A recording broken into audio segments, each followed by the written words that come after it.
दोस्तों नमस्ते प्रणाम। तो कैसे हैं आप लोग? आई होप आप सब बहुत अच्छे होंगे। दोस्तों चलिए हम आपको एक कहानी सुनाते हैं। कहानी का शीर्षक है लिली का बदला। दोस्तों इससे पहले कि हम आपको कहानी में ले चलें, आप हमारे चैनल को सब्सक्राइब करें और वीडियो को एक लाइक जरूर कर दें, ताकि हमें आपके सब्सक्राइब और लाइक के द्वारा मोटिवेशन मिलता है। तो चलिए शुरू करते हैं कहानी लिली का बदला। बहुत समय पहले की बात है।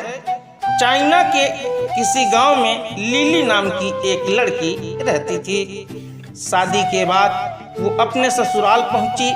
उसके परिवार में सिर्फ वो, उसका पति और उसकी सास थी।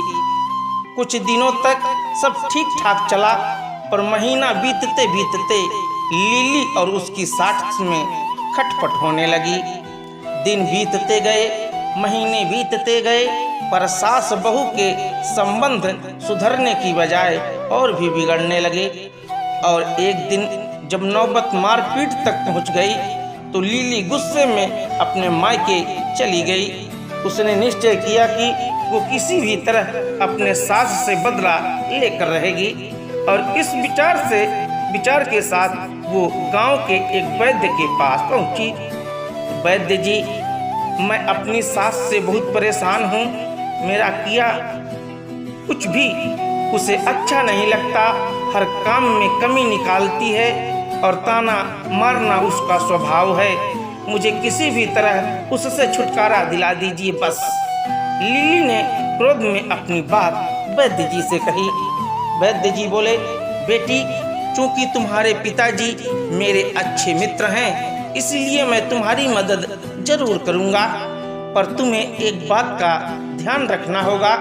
मैं जैसा कहूँ ठीक वैसा ही करना, वरना मुसीबत में फंस जाओगी।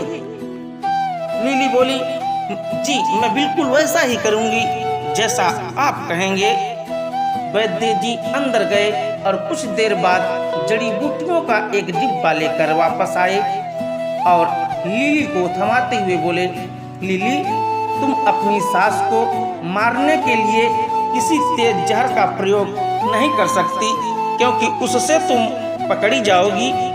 ये डिब्बा लो, इसके अंदर कुछ दुर्लभ जड़ी बूटियां हैं जो धीरे धीरे इंसान के अंदर जहर पैदा कर देती हैं और 7-8 महीने में उसकी मौत हो जाती है। अब हर रोज तुम अपनी सास के लिए कुछ पकवान बनाना और चुपके से उन्हें उसी खाने में मिला देना। और ध्यान रहे कि इस बीच तुम्हें अपनी सास से अच्छी तरह से पेश आना होगा, उनकी बात माननी होगी, ताकि मौत के बाद किसी का शक तुम पर ना जाए। जाओ, अब अपने ससुराल वापस जाओ और अपनी सास के साथ अच्छे से अच्छा व्यवहार करो। लिली खुशी खुशी जड़ी बूटियां लेकर ससुराल वापस लौट गई। अब उसका व्यवहार बिल्कुल बदल चुका था। अब वो अपने सास की बात मानने लगे थे और आए दिन उनके लिए स्वादिष्ट व्यंजन भी बनाने लगी थी। और जब कभी उसे गुस्सा आता तो वैद्य जी की बात ध्यान में रखकर वो अपने गुस्से पर काबू कर लेती।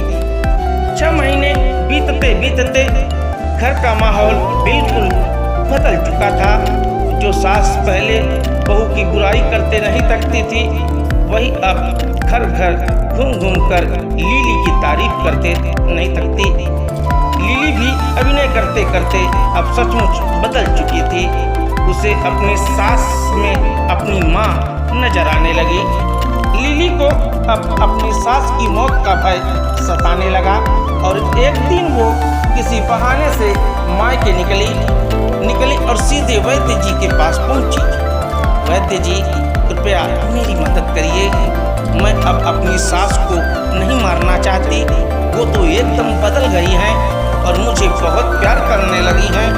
मैं भी उन्हें उतना ही मानने लगी हूँ। कुछ भी करके उस जहर का असर खत्म कर दीजिए। लिली रोते हुए बोली। वैद्य जी बोले, बेटी, चिंता करने की कोई जरूरत नहीं है। दरअसल मैंने तुम्हें कोई जहर नहीं दिया था। उस डिब्बे में तो बस स्वास्थ्यवर्धक जड़ी बूटियां थीं। जहर तो तुम्हारे दिमाग और नजरिए में था, लेकिन मैं खुश हूँ कि तुमने अपनी सास की जो सेवा की और उन्हें जो प्रेम दिया उससे वो भी खत्म हो गया। जाओ अब खुशहाली से अपने सास और पति के साथ जीवन व्यतीत करो। दोस्तों, ये थी कहानी।